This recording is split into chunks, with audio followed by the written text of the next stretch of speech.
Welcome to a new episode of the Sports Mecca podcast. I'm your host, Stephen Abramo. As always, I'm joined by my co-host, Sam Hengeli. Today, we are joined by Richmond Spiders men's basketball player, Mikkel Tyne. Mikkel, thank you so much for coming on the podcast this evening. I appreciate you for having me. Yeah, absolutely. So before we recorded, you talked about how it's the summertime. Uh, for you.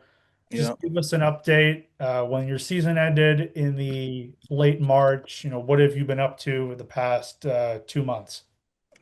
For the past 2 months, so we ended about a couple months ago. But obviously our season didn't go as planned. But going on to like the next year, I've been in the gym a lot with teammates, working on our game to get better. And I feel like we got a good new group of guys coming in with the freshmen and also transfers from other schools. So I feel like we could have a pretty good team next year. And just me this summer, just working on my game, like all parts of my game, just shooting, pace off the ball, screen, and just reading basketball in different ways and just improving on that. Yeah, and as now that you're going to be a junior and uh, you were a full-time starter in your sophomore season so recently in the 24-25 season. Yeah. Talk about, did you have a different change in mentality for this off season compared to the off season prior, or even the off season entering your freshman year? So yeah, I would say it's definitely different because I would say as a freshman and going into my sophomore year, I didn't really like. I was kind of new to college basketball, and I was used to playing like AU in the summer. So it was just like a big gap of like what do I do? But I just been in the gym working. I've been working on more like specific things more than my other years, I would say. Just like more working like my pace and like creating shots in like specific um like spaces on the floor and things like that. Yeah, absolutely. So we talked about this uh, before we recorded that back in 2021 and 22, you had the ability to compete for the Canadian national team on Yeah, the FIBA circuit in yeah, the U17 World Cup and then also in the Americas Championship. Those events were in Mexico and in Spain, yeah. correct? Yeah. Uh, how unique of an experience was that? And then how did you end up getting selected for that? So how I end up getting selected for that is Team Canada, they have like little programs from when you're young, like sixth grade to eighth grade.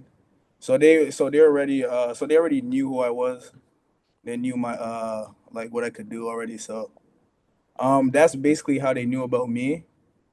And I would say like that experience was really good, just seeing like talent outside of the country. Like of course, USA was a really good team, experiencing playing against high caliber guys like that. And just like other teams too, like Argentina beat us in our first game down there in Mexico for our 16U. They were pretty good. So there's a lot of talent around the world, and I think it's a great experience just going around the world and seeing all the different types of basketball there is. Like you could definitely see like the difference between like American basketball, like the Americas basketball, and like Europe basketball. You could definitely see the difference. I feel like Europe, they got more like organized basketball. I feel like they really like study the game a lot. Like, and I feel like in America, we just go. I would say like we have a lot of talent, so our coaches really go off of that. So Hmm. Yeah. So you mentioned when you were younger, you were able to get noticed, and then you were able to really be in that pipeline. yeah. Uh, talk about a little bit of that pipeline and growing up in the Ontario area and getting involved in basketball instead of hockey. Or did you play hockey at all? Yeah. So growing up, like like on my street and stuff, I definitely grew up playing like just like ball hockey on the street. I was actually pretty good. I thought I was pretty good, but it was solid. I actually wanted to play hockey, but that didn't end up happening. So I played soccer first for a couple of years until I was like 12.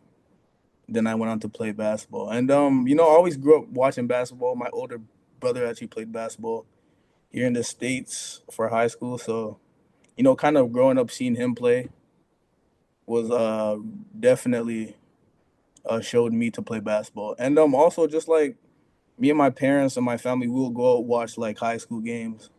When like Andrew Nemhard, he was a high school player, guys like that. Lugens Dort, we'll go out watch guys like that. So that kind of influenced me to play basketball. Yeah, for sure. So a lot of NBA players were able to compete against you in the FIBA tournaments, names such as Rob Dillingham, Cam Yeah. Whitmore, Khalil Ware. These guys have moved on to the NBA. hmm They were on the US side. Do you have any interesting stories about them? Did you get to meet them? And then uh, any stories about competing against them as well? Competing with them, I wouldn't say against those particular guys that that went on to the NBA. But there was a guard though that they had who for guys. He's at Michigan State. Jared Fears. He was pretty good. I would say that definitely showed me like where I need to be, like intensity wise, on defense and offense. So that really showed me, where I need to be. And So, I don't really got no stories for for yeah, with those yeah, guys. it's okay. I just thought, it's interesting how we get, because both Sam and I, we watch college basketball a lot, and Yeah, we see mostly guys that are in the US. They grew up in the United States. That's all they've known. But I just feel it's interesting. You came from Canada, and Canada basketball is improving. It's getting a little bit more exposure, but I always yeah. find it interesting how, a different path to the college game for you. hmm But I am curious. I don't know. Do you watch a ton of YouTube or YouTube highlights? Like, what do you mean, like game highlights and stuff? So there's a highlight tape that someone posted of you, and it says the best sixth grader in the Oh, world. yeah, Mikkel Tyne is a beast.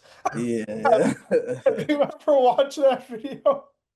Yeah, and I've definitely I mean guys on my team always bring it up sometimes and just show me just to like, get on my nerves a little. But I mean it was good times. I would say I was an early bloomer.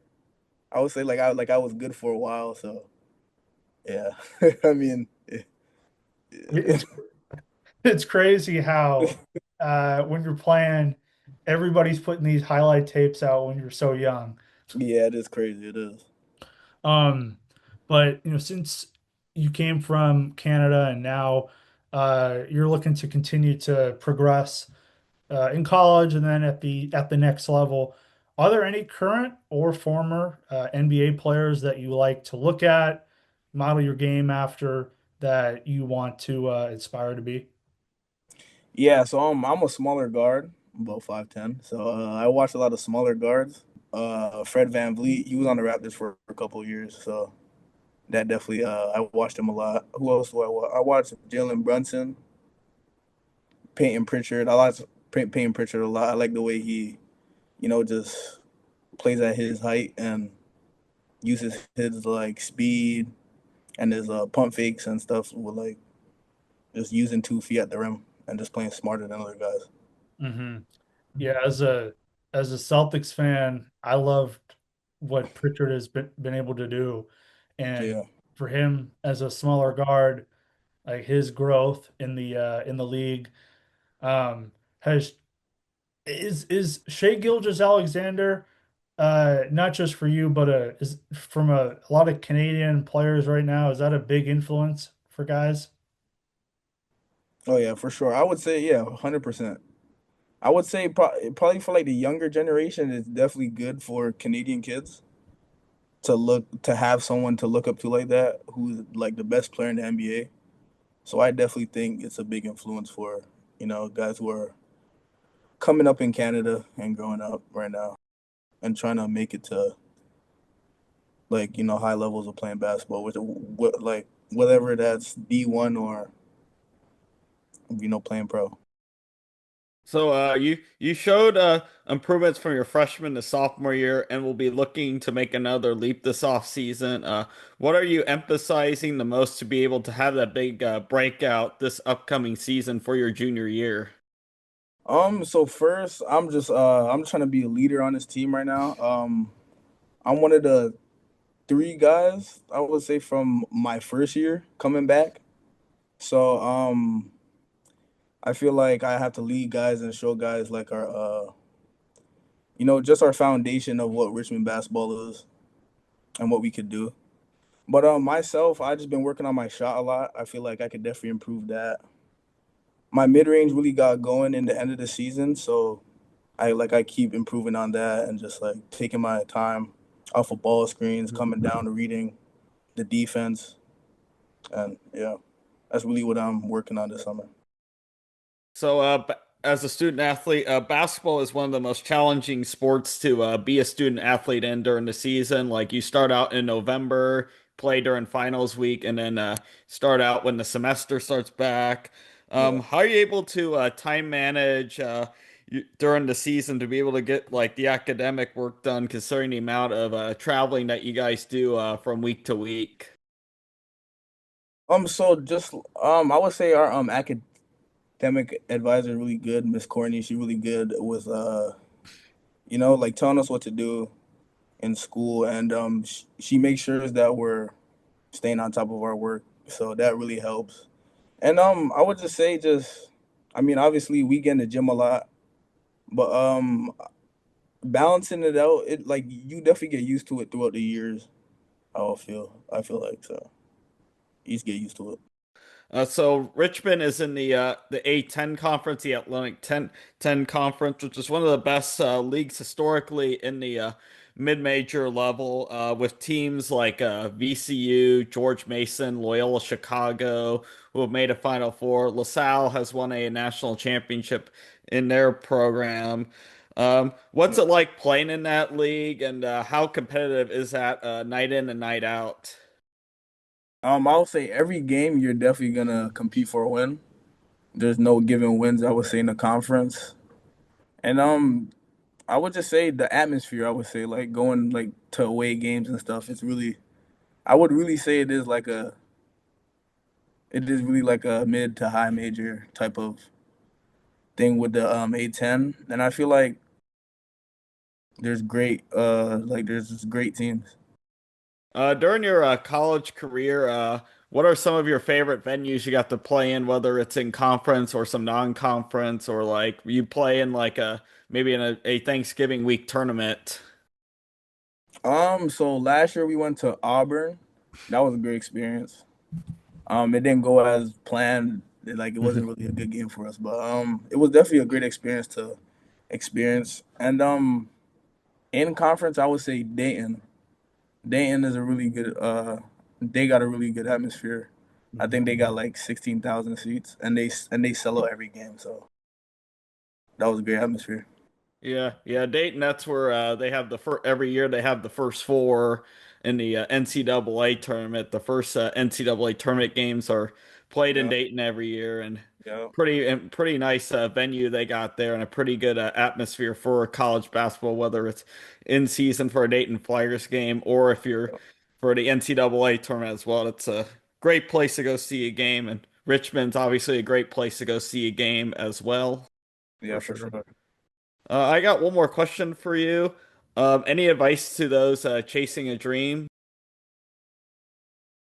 I would say, just stick to your goal and don't let nobody else like try to tamper with that. And whatever you want to be, you could be. I feel like. Mikkel, do you have any uh travel plans now that the off season is currently going on before Travel. you ramp up for the For off season schedule? Yeah, so I went to Phoenix with a couple of my friends. Just chilled down there for a little bit for like a week before I came down here. So that was pretty good. And at the end of the season, at the end of the summer, I think like August or something, I'm gonna go to Mexico with my family. So those are just a couple of vacations, just to sit back and just kind of not have basketball on my mind for a little bit. And once I get back to it, I get back to it. Well, thank you so much for taking the time and talking to us about a little bit playing in Canada and then also so far what you've been doing at Richmond University. Yeah, for sure. And I appreciate you guys for sure. All right. Well, thank you so much for taking the time, Mikkel. For sure. Appreciate you guys for having me. And no problem. Thank you for coming on. Yeah, appreciate you guys.